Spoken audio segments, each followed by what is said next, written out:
Hello mga mamshi sa Japan, good morning! Eto nga po pala nitong Tuesday. Nakauwi na nga po pala kami galing Enoshima at medyo nalalapit na nga yung pasukan ni ate. Kaya naman naisipan kong sulitin ang bakasyon ni ate. Sabi ko nga sa mga bata, pupunta kami ng park pero bago yun, bibili muna kami ng pagkain dito sa McDonald's. Shoutout nga pala sa mga kababayan natin dyan na nagtratrabaho at nagpa-part-time job dito sa Aichiken Takahama. At dahil ito nga ang request ni Bunso at ni ate, pinagbigyan ko na sila kasi minsan lang naman ito.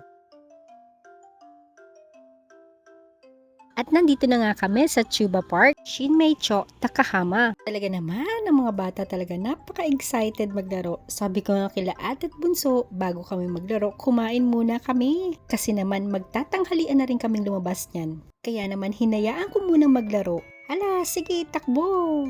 Talaga naman kapag nakakita ng palaruan, sige lang. Pero mas okay na rin yan, nag-e-enjoy talaga sila at na-exercise yung katawan nila. Para hindi puro gadgets lang. At buti na nga lang maganda ang panahon ngayon.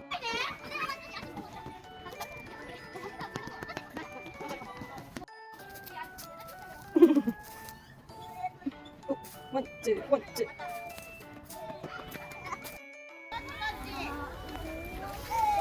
Now, let's eat. We need to wash our hands first. Hungry?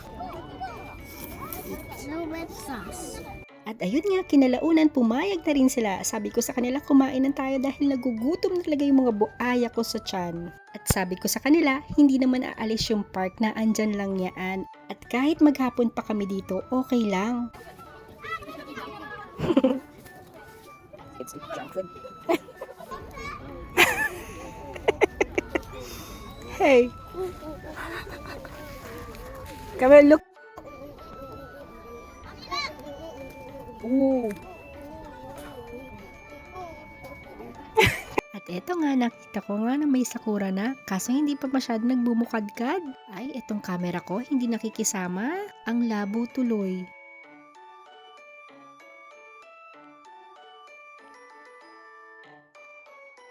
Ate, ay. It's okay to take a baby. No, it's too high. Si ate at Bunso talaga ang saya-saya nila, di ba? Pero alam nyo, habang pinagmamasdan ko sila kung paano sila maglaro, iniisip ko na kung paano ko lalabhan yung damit nila. Ngayon ko lang nga naisip na dapat pinag-itim ko na lang sila. Naku, hindi pa naman ako magaling sa paglalaba. Sige, akit pa.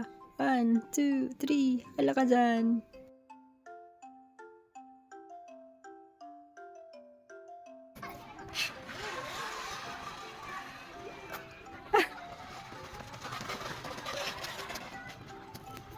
We can do that. Go! There!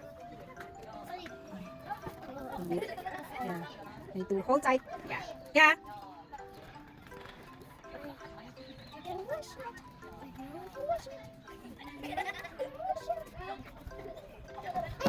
Yeah, you can do it. I do too. At eto nga, tinawag nga pala ako ni ate Neto. Itulak ko daw siya. Ay, nako, nakakahingal talaga. Iba na talaga kapag tumatanda at tumataba. Agoy! It's not a horse, it's a zebra.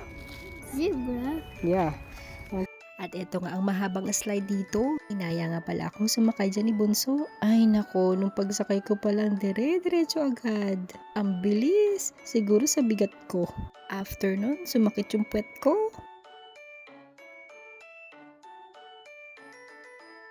At nung nalingat nga ko, hinanap ko si ate at Bunso. Abay, pumunta pala dito sa tent. Napagod siguro. Kaya naman yung tira naming pagkain, kinain uli nila.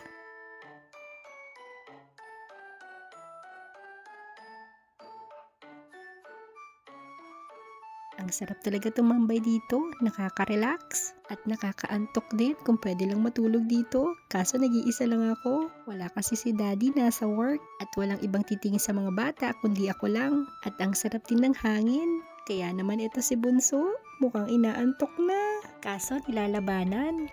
At nung nagsawa na nga sila ate at Bunso, nag-aya naman sila mag-ice cream.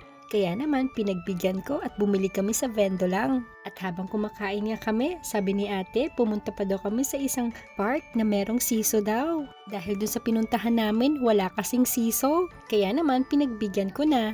O siya, hanggang dito na lang. Salamat sa pagsama!